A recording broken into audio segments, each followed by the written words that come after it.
All right, today we're putting on our architect hats. We're going to deconstruct a 6th grade writing lesson, and I mean really take it apart to see its blueprint. We'll see how it teaches kids to build a story piece by piece, right from the ground up. So let's just dive right in. The entire lesson plan, it's all built around one single question. What really turns simple words into a powerful story? Now, the curriculum we're looking at today has a very specific answer to that. And to figure it out, we've got to follow its blueprint, starting with the absolute basics. Okay, so Section 1, the writer's essential tools. You know, every builder needs a toolbox, right? Well, it's the same for writers. Before you can even think about building a narrative, this lesson lays out the essential tools you've got to have. These are the non-negotiables. First step in that toolbox is the draft. The lesson just calls it a rough version. And this is so crucial, you know? It's basically giving kids permission to be messy, to be imperfect. It's not the final sculpture, it's just the big lump of clay. It's the first sketch. Next in the toolbox, we've got revise. And what's really interesting here is how they define it. See, this isn't about fixing commas or spelling. Not yet.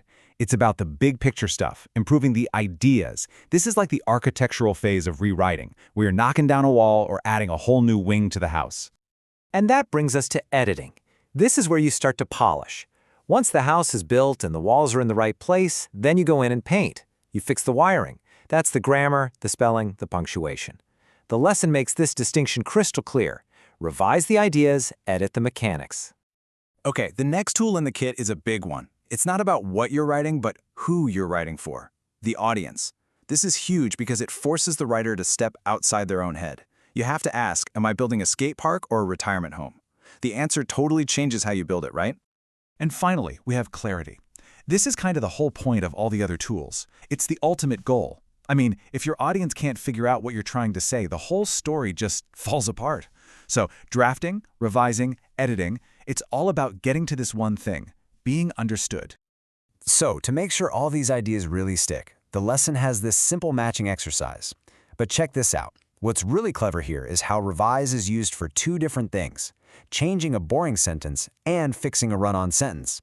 It's teaching kids that revising is about making the story better on every level, from the big ideas down to the sentence flow. All right, so moving on. Section 2, blueprinting your narrative. Now that the kids have their tools, the curriculum hands them the actual architectural blueprint for the story itself. And that blueprint is called the Story Mountain. You've probably seen this before. It's a classic.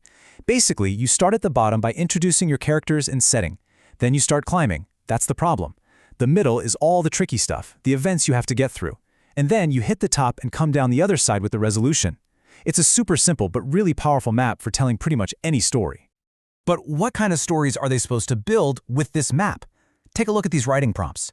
These are not your typical write about a space alien prompts. No, they're about unexpected kindness, a mistake becoming a blessing, speaking up with courage. You see what's happening? The curriculum is already steering the students. It's not just about telling any story, it's about telling a story with certain values baked right in. This is our first big clue that there's something more going on here. And that clue leads us right here to Section 3. This is a huge turning point in the whole lesson. We're about to pivot from the how of writing to the much, much deeper question of why we write in the first place.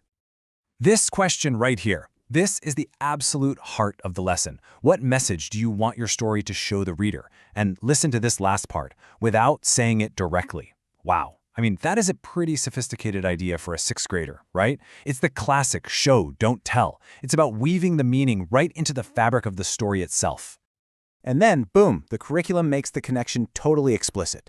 It connects this idea of having a message to a specific moral and spiritual standard. This quote from Ecclesiastes is given as a point of reflection. The lesson here is pretty clear. Finding the right words isn't just a technical skill, it's tied to the goal of writing something that is upright and true. Okay, so if you're gonna teach storytelling with a purpose, you need a gold standard example, right? You need a masterclass. Well, this curriculum has one baked right in. And that example is the parables of Jesus. The lesson basically holds them up as the perfect model for this kind of writing. It points out that, yeah, they have all the parts of the story mountain, characters, a plot, a resolution, but every single one of those parts is there for a reason. It's all working together to serve a greater purpose. They're framed as these perfectly engineered little stories, each one designed to deliver a much deeper truth. And this right here, this is the core thesis of the entire lesson. They even label it a truth to remember. It says great writing doesn't just tell a story, it points to something greater. The message is that the whole point of writing, according to this curriculum, isn't just to entertain or for you to express yourself. It's about something bigger. It's about using a story to point to a moral or even a spiritual reality. So where does all this come from? Well, this whole approach to teaching writing isn't just some random idea. It's not an accident. It comes directly from the core philosophy of the place that made the curriculum, which is called HeroesMart Academy. And here, on this slide, we can see the bedrock of the whole thing. The philosophy makes a pretty clear argument. On one side, you have what it calls education without morality. It asks, what's the point of being smart if you just keep making bad choices that hurt people? Then, on the other side, it presents its solution, an education that intentionally weaves in biblical morality, connecting it to the promise of peace of mind from a passage in Romans. So think about the journey we just took. We started with the simple vocab word, draft, and we ended up looking at a deep, complex educational philosophy. We've basically deconstructed a lesson that teaches writing not just as a skill you learn, but as a moral act. And that leaves us with a final question to chew on. How does a writer's purpose, whatever it is, to entertain, to persuade, to teach, how does that purpose fundamentally change the words they end up choosing? It's a pretty powerful thing to think about.